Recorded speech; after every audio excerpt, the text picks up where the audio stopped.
They called her good girl, the kind of sarcastic praise you throw at a rookie just to see her crack because she was young, 18, pretty, slim-waisted, too perfect looking for a world built on bruises and blood.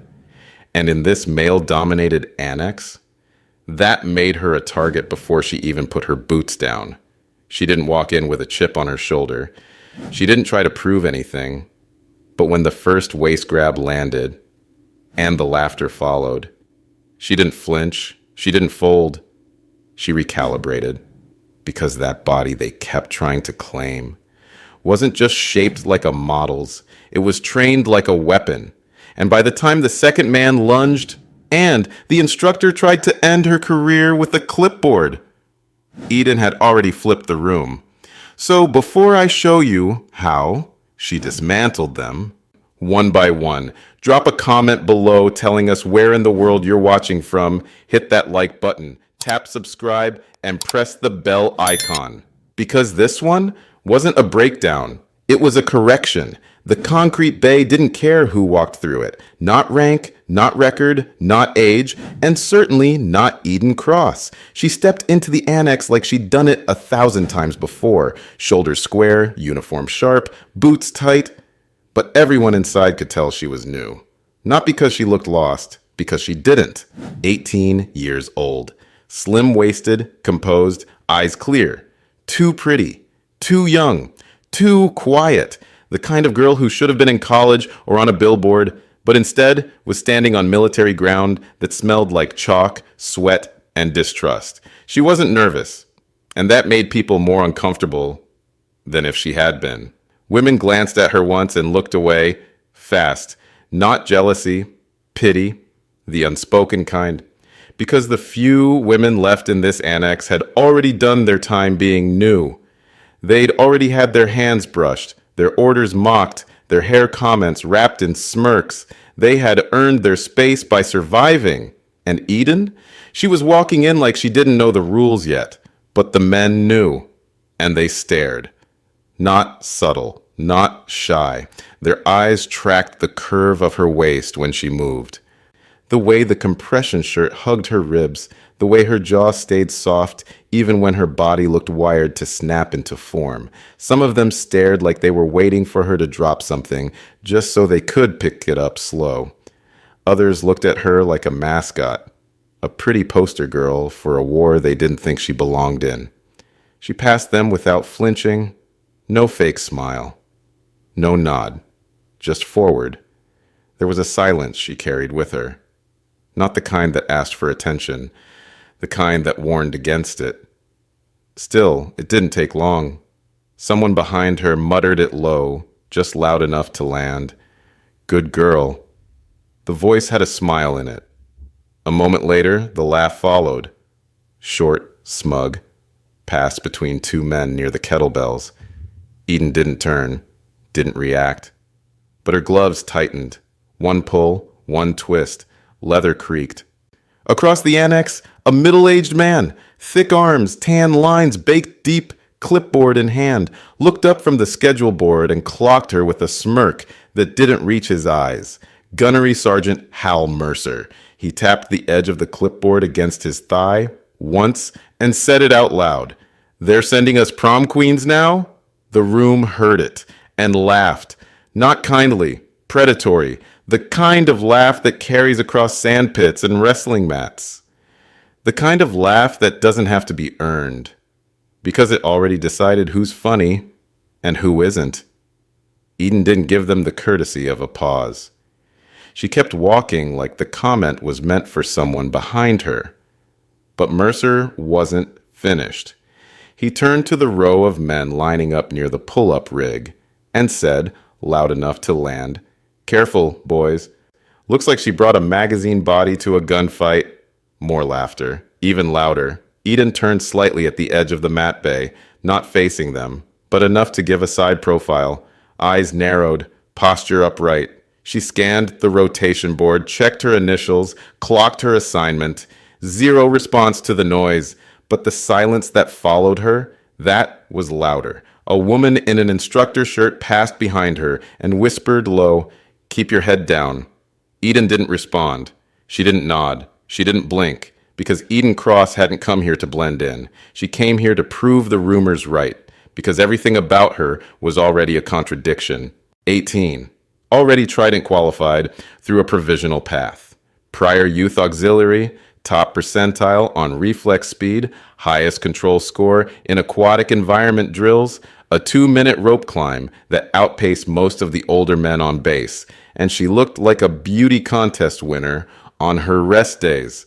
But she didn't walk like one, didn't dress like one, didn't speak like one. Her waist was shaped like a magazine cover, but her eyes moved like a tactician's. When she walked, her steps fell silent between boots that hit like controlled strikes. She didn't fidget. She didn't lean. She held herself like someone who'd been trained to take a hit and answer without delay, which made her even more dangerous.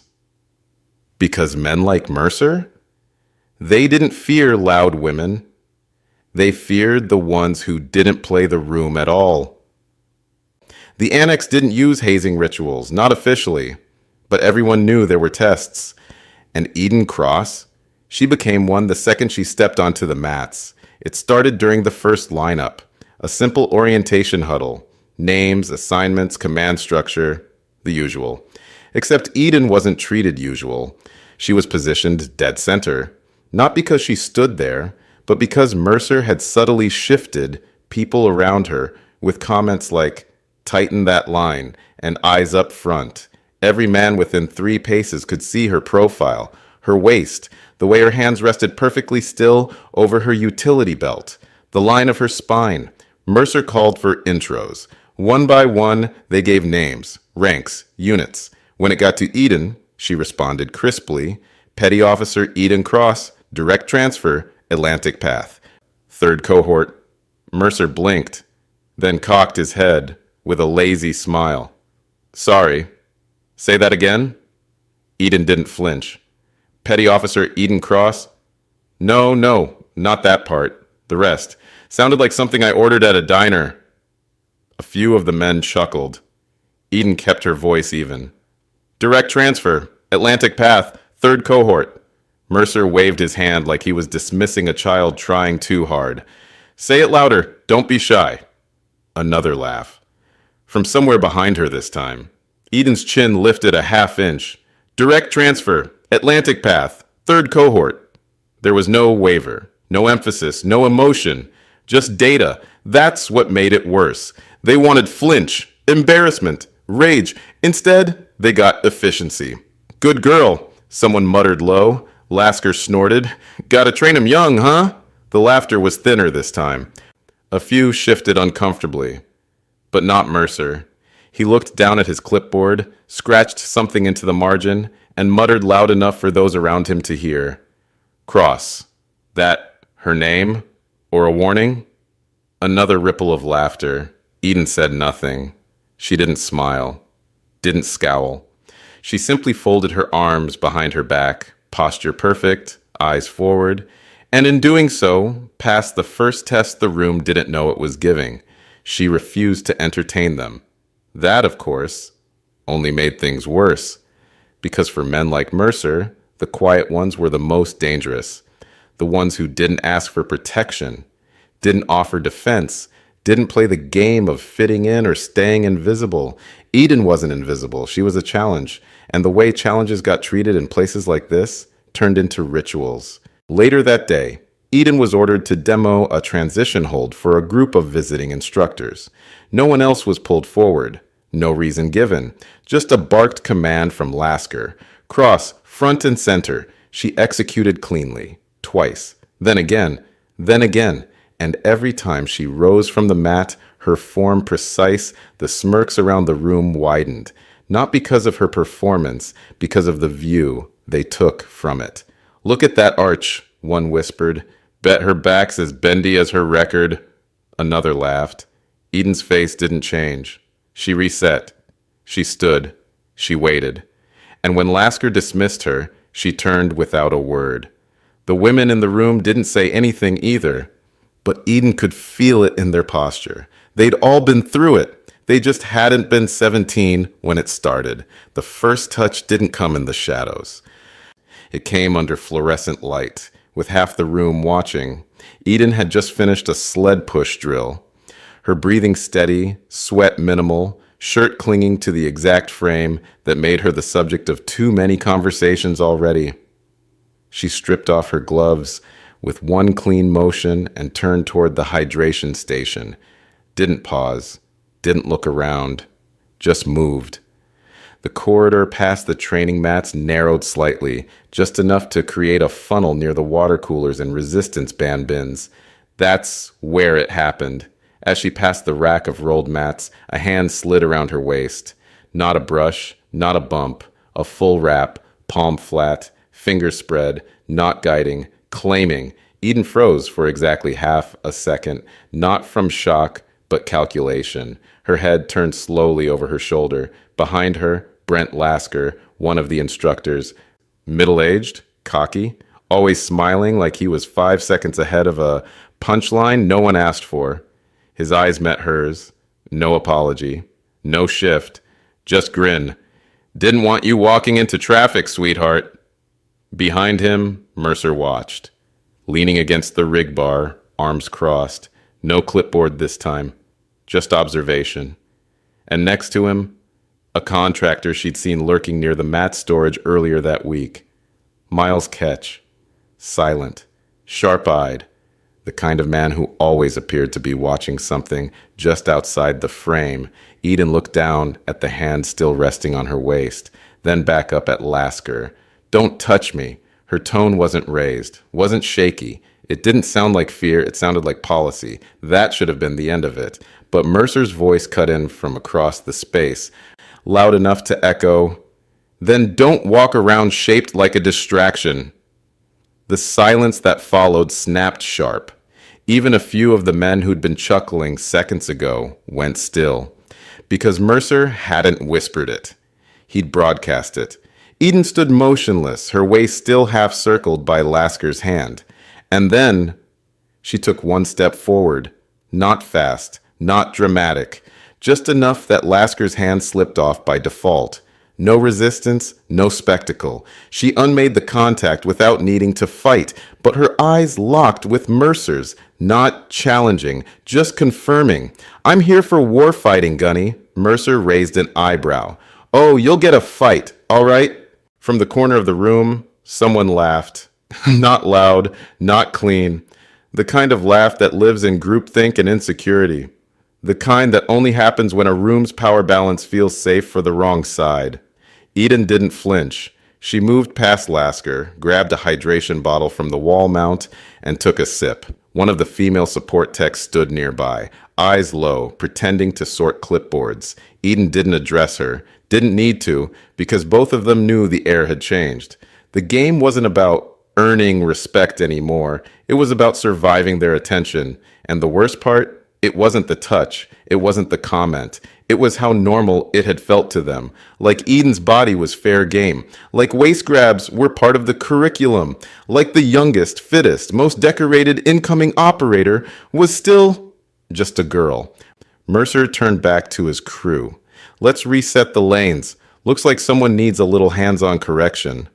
More laughter, but this time it was thinner.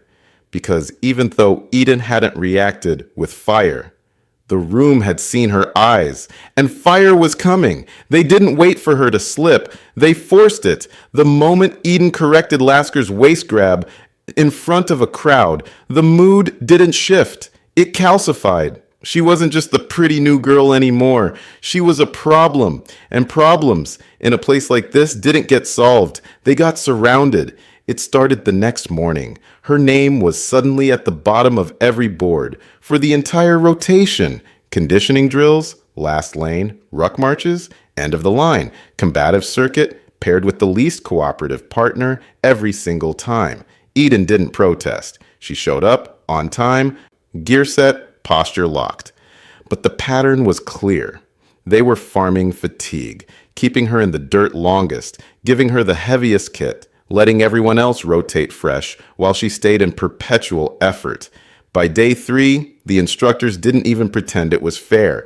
During a resistance band sprint, Mercer called out from the side rail, "Cross, you look like you're running on a catwalk, not combat prep. Back in the chute." She'd already done 6 rounds. Everyone else had done 4. She returned to the line without a word. He smirked. "Good girl." That time, the whisper landed behind her too. She didn't know which man said it. Didn't matter. They were blending now. One machine with 3 faces. Later that day, they forced her into a stance correction demonstration in front of a visiting instructor group. Mercer narrated while Lasker adjusted her posture from behind, his hands too firm on her hips, too long on her lower back. "You gotta hold this one steady, boys, otherwise she'll dance right out of your grip."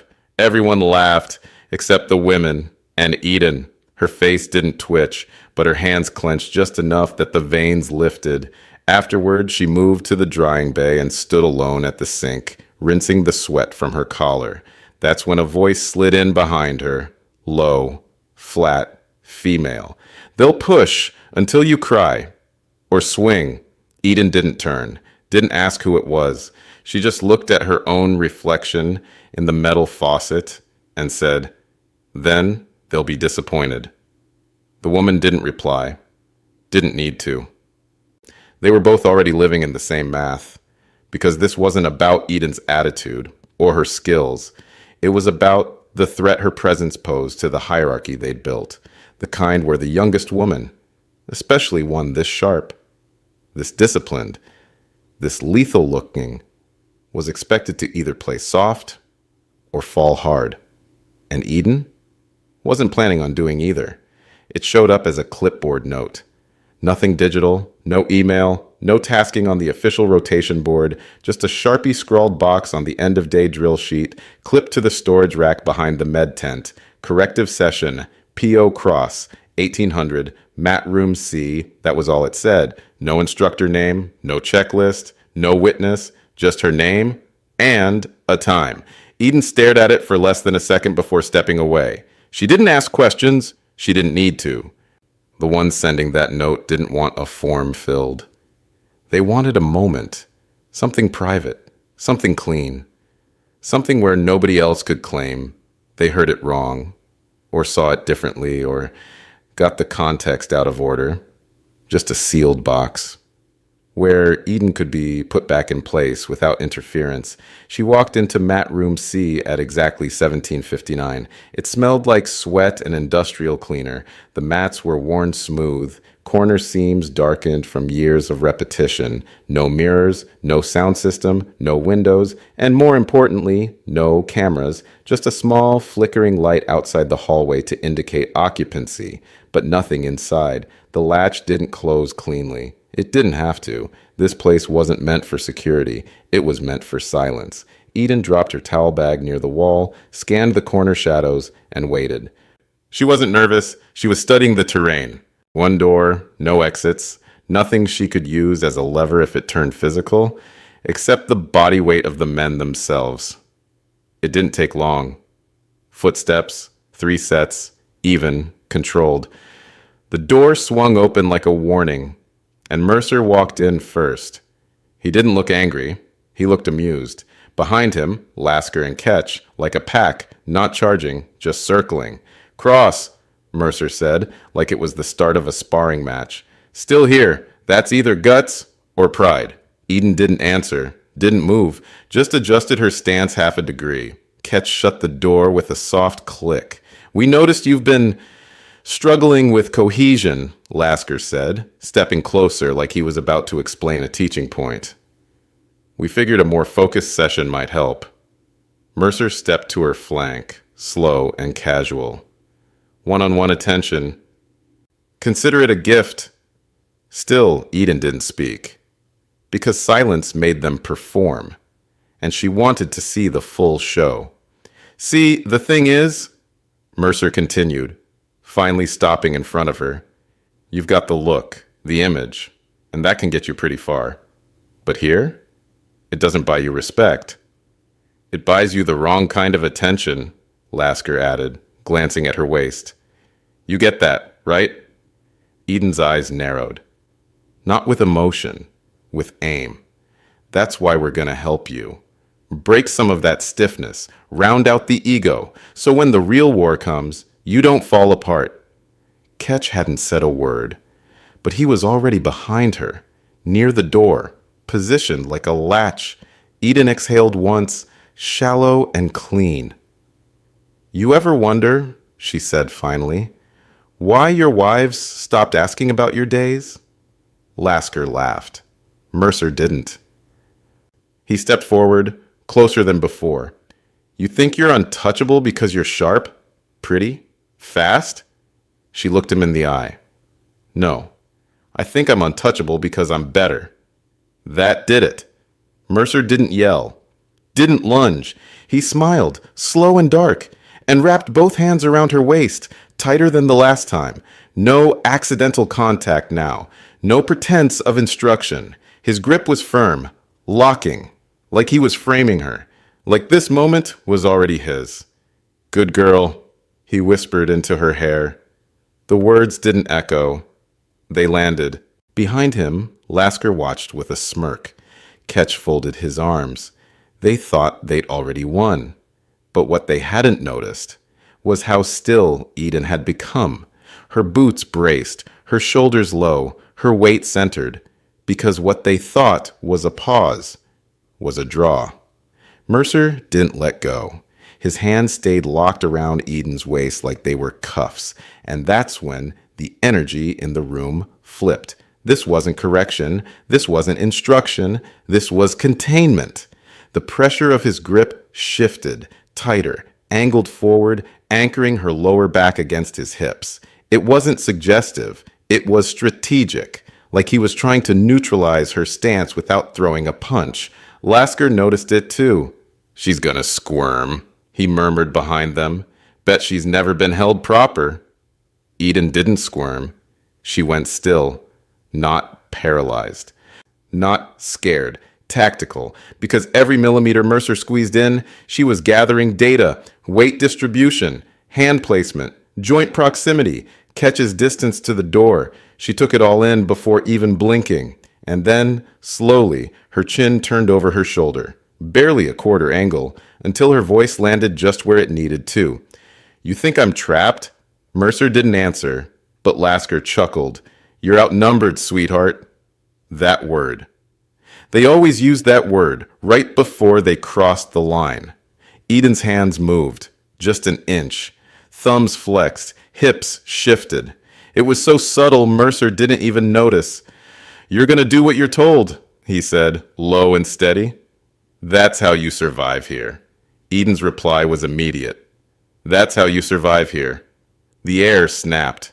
Mercer yanked her back half a step, as if to assert the last word, but Eden didn't stumble. She planted her heel, torsion loaded, and then she moved. It wasn't a struggle. It was a sequence. Left hip rotated. Right hand dropped to hook his inner elbow. Leverage shifted. His center of gravity unbalanced. And suddenly, Eden wasn't the one restrained. She was in control. Her body torqued with surgical force, and Mercer's balance shattered. His left leg faltered. His weight buckled. He tried to recover with brute strength, both hands still clutching her waist, but she was no longer in front of him. She was under him, then behind, and her voice landed like a blade. You grabbed the wrong girl. Mercer reached out to stabilize, but Eden caught his thumb joint and twisted, precisely, mercilessly. His entire frame dropped an inch in pain. She didn't flinch, didn't yell, didn't swing wild. She walked him backward like a puppet, straight into the padded wall, shoulder contact. Then she pinned him. One arm bent behind his back, her body braced perfectly at angle, a move that relied not on mass, but on geometry. Leverage, form. Lasker stepped forward fast, face darkening. Back off her! But Mercer couldn't speak. His breath came out like gravel. Eden leaned in, her mouth inches from his ear, and whispered the line that would echo long after this day ended. You grabbed the wrong waist. She released him with the same precision she had used to take control. Clean, cold, like dropping garbage into a bin. Mercer stumbled back, his face bright red. Not from exertion, from exposure. Lasker reached for her arm, too fast, too aggressive. But Eden had already turned. Her weight shifted, and she was ready. Lasker lunged, too fast, too confident, like a man who thought brute force beat form.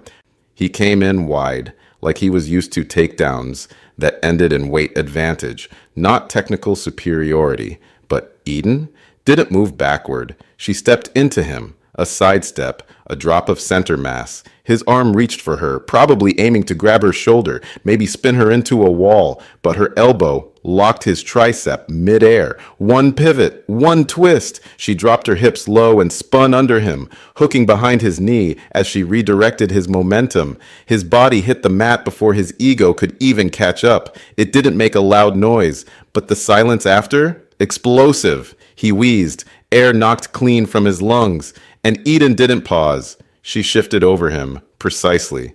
Her knee pinned his ribs, one palm on his chest, the other locking his wrist to the floor. No wasted movement, no flash, just pressure.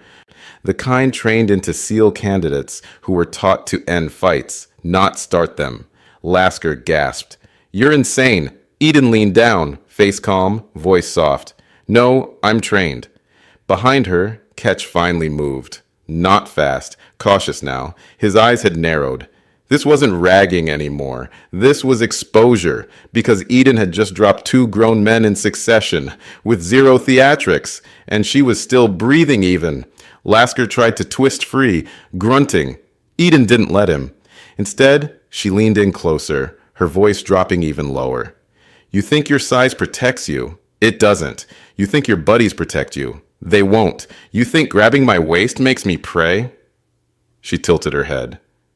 "It makes you target practice." Then she stood. Not yanked, not explosive. She just rose, clean and fluid, like the whole move had been a formality.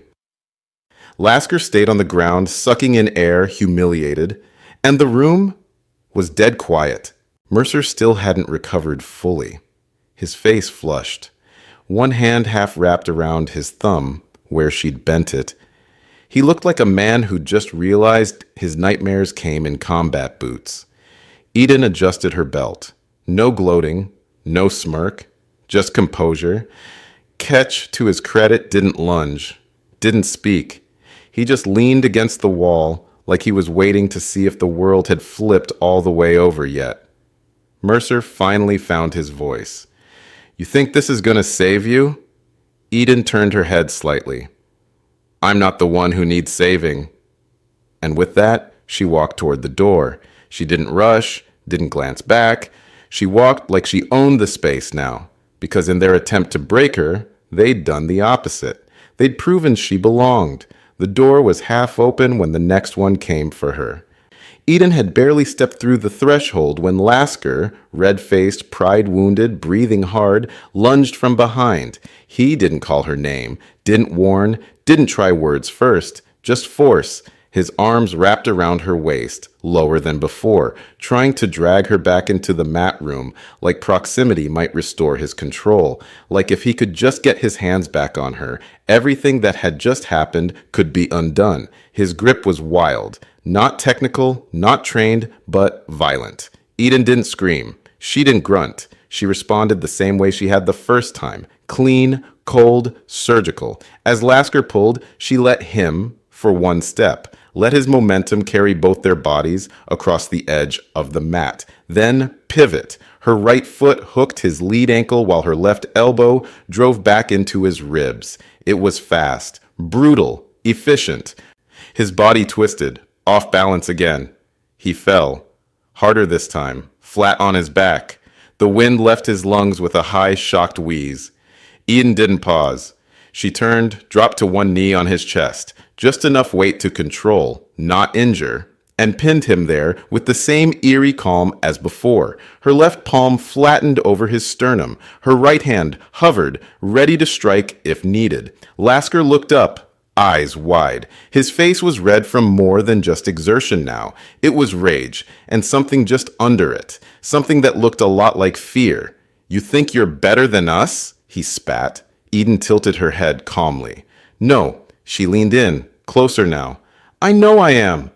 He bared his teeth. "You'll never fit in. You're not one of us. You're a little girl playing dress up." Eden's face didn't change. "You grabbed me like I was a toy," she said. "Now look where you are." Behind them, Mercer hadn't moved. He was still standing near the wall, still rubbing his hand where her joint lock had wrecked his grip strength. But he wasn't smirking anymore. He was calculating, trying to figure out whether he'd just lost control of a situation or of a room. Because Lasker wasn't just humiliated now, he was pinned by an 18-year-old in front of a witness, and no one, not even Ketch, was stepping in to stop her. Eden stood. Again, no theatrics, no flair, just deliberate grace. She didn't look at Lasker as he scrambled to sit up, eyes darting like a man who'd just been caught with his pants down. She looked at Mercer and waited, because there were no accidents anymore, only choices. Mercer didn't move toward her, didn't shout, didn't flex. He stood in the middle of the room, like a man rethinking every play he'd already run. And then he reached for the last one left. The one thing men like him always kept holstered until they felt the power slipping out of their hands. The clipboard. He grabbed it from the rack like it meant something sacred, like the right checkboxes and a single signature could undo everything that just happened. "I can end your career," he said, voice low but full of artificial calm. "Right here, right now. One form, one write-up. You'll be processed out before you even get a second eval." Eden didn't blink, didn't speak. Mercer took a slow step forward, his thumb hovering over the pen like it was a weapon. "All I have to do is report insubordination, aggression toward an instructor, excessive force, physical assault. You think that makes it into the SEALs?" He paused. "You'll be lucky if you end up scrubbing hospital floors in Guam." Silence, the kind that hung heavy in the chest. Behind her, Lasker stood off to the side, still catching his breath. Ketch hadn't moved in minutes. The room had become a stage, and Mercer was betting on authority to bring the curtain down.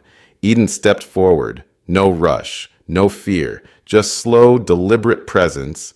And then she stopped, inches from Mercer. Her voice was quiet, but it cut like she was mic'd to the walls. "Then sign it." Mercer froze. "But when you do," she continued, "you'll have to explain why 3 grown men needed a girl to stay quiet." That line didn't echo. It landed, because it was true, because the camera in the hallway still showed who walked into the room, because the report trail, however unofficial, would still exist, because the bruises on her waist would match hand patterns if she lifted her shirt, because Ketch wasn't just a mute extra, he was a witness. And Mercer, he wasn't holding power anymore. He was holding a bluff. And Eden had just called it with surgical precision. He looked at her, closer now, seeing not the new girl, but something else. Something trained. Something dangerous. Behind him, for the first time, someone else moved. The female petty officer from earlier, quiet, unnoticed until now, had stepped just slightly closer to the doorway. Her eyes locked on Eden. And in that still moment, Eden spoke again. "Do it! Process the paper. Send me home. But when they ask why, you better have something stronger than ego and fingerprints." Mercer lowered the clipboard. Not all the way, but enough. His jaw clenched. The kind of clench that hides defeat behind protocol. The kind that always happens when control collapses faster than pride can keep up. He said nothing, and that said everything. The door clicked open, not slammed, not dramatic, just a clean, precise hinge shift and the sound of boots stepping into silence. Everyone turned. Standing in the doorway was Senior Chief Armin Calloway, 40 years old, steel-cut presence, decorated but never loud. He was the kind of man whose gaze could rewrite posture, the kind who didn't need to bark because everyone in the room instinctively adjusted the second he entered. He looked at Eden, looked at Mercer, then down at Lasker still half-seated near the wall, legs scuffed, chest rising uneven, then to Ketch, still unmoving, watching, then back to Eden. She was the only one standing calm. Her hands were relaxed, shoulders down, face unreadable. Calloway didn't ask what happened. He didn't need a report. He asked one question. Why is she the only one standing calm? The words hit like a gavel. Mercer opened his mouth. Nothing came out. Eden didn't speak. Didn't need to. Because someone else finally did. A voice from the back. Quiet. Female. The same petty officer who'd whispered near the hydration station. She didn't raise her tone. She didn't make it a speech. She just said, "Because they keep doing this." Silence. Even the walls seem to freeze. The kind of silence that doesn't demand proof. Because it is the proof. Calloway scanned the room one more time. Paused on Mercer. Too long. Mercer's throat shifted. But he didn't deny it. Didn't say a word. Because denial, now, would be the most dangerous move of all. Behind Eden, Lasker stood slowly, his face pale. He didn't meet anyone's eyes. Ketch stepped back toward the door, like he knew gravity had shifted, and just like that, the room flipped. The power wasn't in the clipboard, it wasn't in the smirks, or the repetition, or the games they played in corners with no cameras. It was in what people saw and what they finally chose to say. And now, they weren't silent anymore. The fallout didn't come with ceremony. No speeches, no yelling, just movement. The next morning, Mercer wasn't on the rotation board. His name wasn't scratched out. It simply wasn't there. By mid-morning, Lasker had been reassigned to a different annex, 3 towns over, something labeled a temporary administrative rotation, though everyone knew what that meant, and Ketch, gone. Contract suspended, badge invalidated at the gate, no explanation posted, no warning sent. But the message traveled faster than a memo ever could, because nothing scares predators more than quiet removal. No fight, no debate, just the cold efficiency of a system that had been forced, finally, to look inward and act.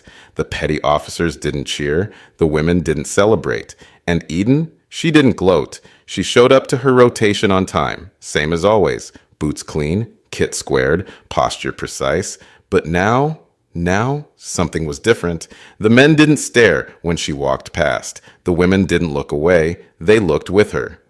Eden didn't change the system. She didn't burn it down. But she made one truth undeniable. The power wasn't in the rank. It was in the room's tolerance. And now, the room had stopped tolerating. Day 4, same hallway, same mats, same fluorescent lights buzzing low overhead. But when Eden walked through the annex this time, nobody laughed. No one stared at her hips when she reached for her gloves. No one brushed past her at the hydration station with a smug comment. No one grabbed her waist. They looked. But they looked different. Like they were seeing her for the first time. Not as a girl who didn't belong, but as a presence that had already survived what they couldn't deny anymore. The men stood straighter when she passed. The women didn't whisper warnings this time. They nodded. Eden didn't change her posture, didn't strut, didn't flinch. She was the same girl she'd been 4 days earlier. 18, jaw sharp, waist tight, sleeves rolled with surgical discipline. But something around her had shifted. Like the air carried weight now. Like the ground remembered the sound of Mercer's clipboard hitting the wall. She passed the new instructor, some replacement name she didn't bother memorizing yet, and gave a clean nod. He returned it, respectful, quiet, professional. She didn't need to correct him. She already had. And the others, they kept their jokes to themselves now, because the room had been redefined, not by force, not by politics, but by reaction. Because Eden didn't scream. She didn't file. She didn't fold. She let them make their move. And then she showed them what her body was actually built for. She had the waist of a model, the face of a girl half the base wanted to own. But now they looked at her and saw something else entirely. A woman with control, discipline, lethality. And as she walked across the mat bay, boot steps sharp and even, the closing line wrote itself. They called her good girl like she was a toy. But that waist was built to carry war. If you saw a young trainee being targeted like that, would you have stepped in? or stayed silent like the rest? Do predators ever learn from punishment? Or only when the whole room finally stops laughing? And tell me this, should Eden have reported it first? Or did she handle it the only way they'd understand? Drop your thoughts in the comments. I read every single one. Make sure to like, subscribe, and hit the bell icon so you don't miss tomorrow's drop. Share this video with someone who needs to see it. And right now, there's 2 more stories on your screen. Pick one, and I'll see you there. Same time, tomorrow.